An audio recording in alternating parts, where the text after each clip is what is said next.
Wajah Jakarta tahun 1939, banyak muslim tapi tidak taat.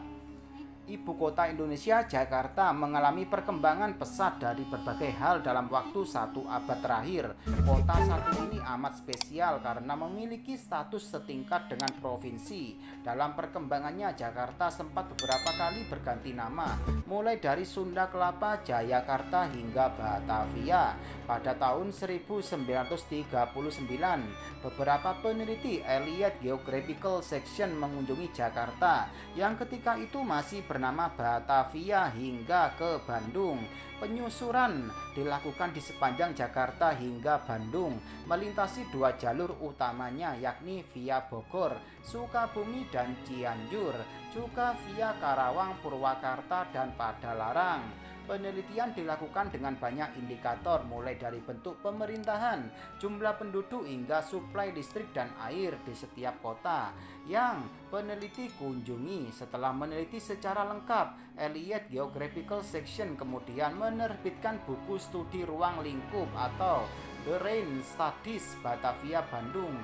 Buku itu kini diakses lewat perpustakaan Hargreaves Andrew, Monash University Australia, dan menjadi salah satu literasi yang lengkap untuk mengungkap bagaimana kondisi Jakarta hingga Bandung sekitar tahun 1939. Dalam buku itu tertulis Jakarta dibagi atas 3 wilayah, yakni Kota Tua di sebelah utara, Weltevreden atau sering disebut Kota Baru di sebelah selatan, dan area Mr. Cornelis di sebelah paling selatan. Ketiganya merupakan bagian daripada Batavia dengan luas sekitar 66 mil persegi atau sekitar 106 km persegi.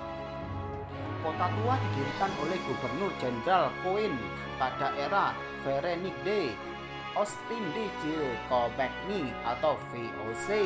Kota Tua yang ketiga, buku itu ditulis telah berusia 3 abad lamanya, berkali-kali mengalami rekonstruksi dengan penanganan yang sangat buruk. Banyak kanalnya telah ditutup dan sekarang menjadi jalan raya, tulis buku itu. Ketika jurnal disusun, tidak ada orang Eropa yang mau tinggal di Kota Tua karena dianggap tidak sehat. Kota Tua ini sebagian besar dihuni oleh penduduk keturunan Tiongkok dengan ekonomi menengah ke atas yang justru menolak untuk pindah ke daerah yang lebih modern seperti Weltevreden. Weltevreden sendiri merupakan kawasan perumahan yang sebagian besar dihuni orang-orang Eropa setelah minggat dari Kota Tua sejak awal abad ke-19.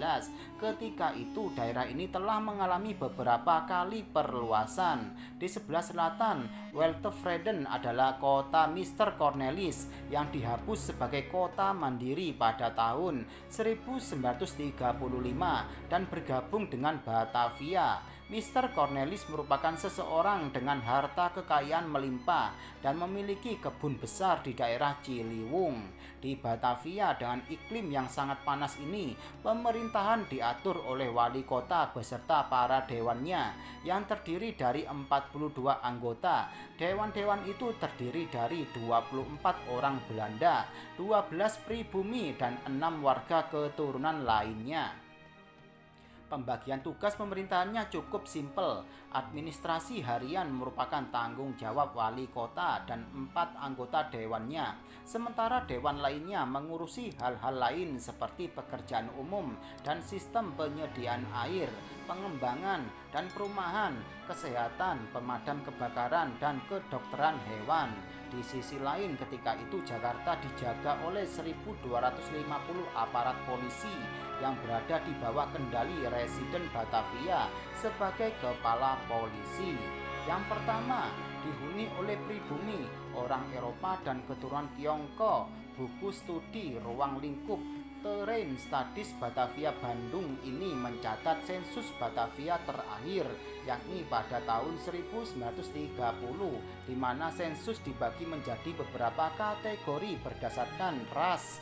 Dalam buku tersebut tercatat bahwa Batavia dihuni oleh 409.655 orang pribumi, 37.076 orang Eropa, 78.815 orang Tiongkok dan 7.469 warga asal negara lainnya. Hingga jika ditotalkan, Jakarta dihuni oleh 533.015 jiwa pada tahun 1930 dengan asumsi peningkatan jumlah penduduk sebesar 11% pada 1939. Sebagian besar daripada orang Eropa ketika itu merupakan pegawai pemerintahan dan pedagang kelas kakap. Orang Tiongkok tercatat menjadi kaum yang selalu sibuk akan urusan dagang dan industri. Begitu pula warga negara lainnya yang menetap di Jakarta untuk urusan yang sama. Sementara penduduk asli bekerja sebagai pekerja kasar, buruh dan pedagang skala kecil. Tulis buku tersebut. Penduduk asli adalah para penganut Mohammedans atau Islam, tetapi tidak dengan kepatuhan yang sangat ketat. Yang kedua, perkampungan yang rawan kebakaran. Bangunan-bangunan di wilayah utara Jakarta atau dalam buku ini disebut wilayah kota tua umumnya berdiri dengan material batu bata, sementara mengarah ke selatan yakni daerah Weltevreden tipe bangunan amat kontras karena berdiri dengan gaya yang lebih modern. Maklum di sana pemerintah Hindia Belanda membangun hotel-hotel megah, bangunan administratif yang estetis dan pusat perbelanjaan yang nyaman. Sementara rumah-rumah di perkampungan biasanya dibangun dari bambu atau kayu yang beratap genteng.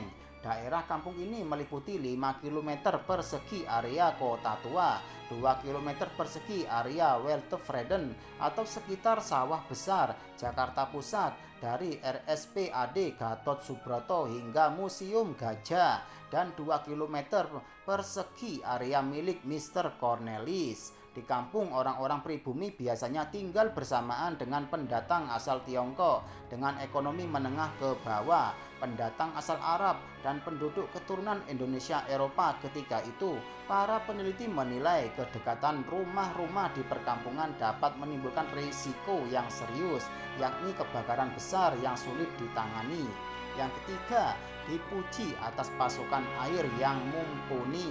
Sejak tahun 1924, Jakarta telah memiliki pasokan air yang baik untuk kebutuhan dasar para penghuninya. Aliran air berasal dari Gunung Salak yang terletak sekitar 53 km dari selatan Jakarta. Dari gunung yang terletak di Bogor, Jawa Barat, itu air disalurkan melalui pipa panjang yang terletak di sisi barat antara Jakarta dan Bogor. Kapasitasnya tak main-main, yakni 9 juta galon per hari dengan nilai asumsi air oleh masyarakat sebesar 5 juta galon per hari.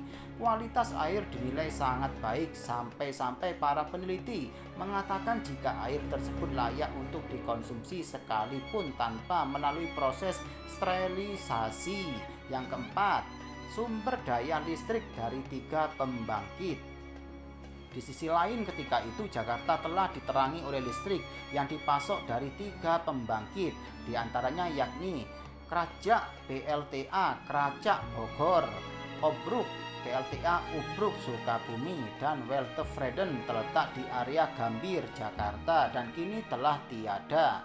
Pembangkit listrik tenaga air berada di daerah Buitenzorg atau Bogor, sementara pabrik Weltevreden hanya digunakan untuk berjaga-jaga. Tulis buku itu. Arus ditransmisikan oleh jalur overhead utama ke Batavia sebesar 70.000 volt dan pada jalur feeder sebesar 30.000 volt. Listrik itu digunakan untuk menopang keperluan rumah tangga dengan kebutuhan 127 volt dan untuk keperluan industri dengan kebutuhan 220 volt. Yang kelima, pasokan makanan untuk warga Jakarta. Untuk urusan pasokan makanan, para peneliti buku tersebut membagi 2 kelompok makanan, yakni lauk pauk dan sayur mayur. Untuk pasokan daging segar, utamanya daging sapi dan kerbau, penghuni Jakarta kebanyakan mendapat kiriman stok dari Bali dan pulau-pulau di luar Jawa lainnya. Sementara daging domba, kambing, dan babi didapatkan dari peternakan lokal yang berdiri di sekitar Jakarta. Semua hewan potong itu harus disembelih di rumah pemotongan hewan kota di bawah pengawasan dokter hewan. Adapun pasokan ikan terbilang melimpah. Stoknya didapatkan dari hasil tangkapan nelayan yang dijual dengan sistem lelang di bawah pengawasan pemerintah di pasar ikan dekat lokasi Benteng Lama di Kota Tua. Daging sapi hanya menjadi santapan orang-orang Eropa di Jakarta, sementara pribumi tercatat hanya mengonsumsi daging kerbau sebagai pengganti daging sapi yang harganya terbilang lebih mahal. Meski demikian, daging impor asal Australia yang berkualitas dan telah dibekukan tidak laris di pasaran, sekalipun oleh pasar orang Eropa karena dijual dengan harga di atas rata-rata. Sementara untuk pasokan sayuran, penduduk Jakarta mendapat kiriman dari berbagai perkebunan yang terhampar di sekitar Bogor dan Sukabumi, Jawa Barat. Pasokan itu dikirim ke Jakarta melalui kereta api dan truk saban harinya. Catatan kesaksian para peneliti Elliott Geographical Section di Jakarta itu menjadi titik ukur agar kita memahami pusatnya perkembangan yang dialami ibu kota. Penambahan jumlah penduduk dari 533.500 jiwa pada tahun 1930 menjadi 10.557.810 jiwa pada tahun 2019 menjadi bukti bahwa Jakarta merupakan magnet kuat bagi pendatang. Catatan itu sejatinya membuat kita semakin sadar untuk senantiasa menjaga ibu kota Indonesia dari berbagai hal yang dapat merugikan.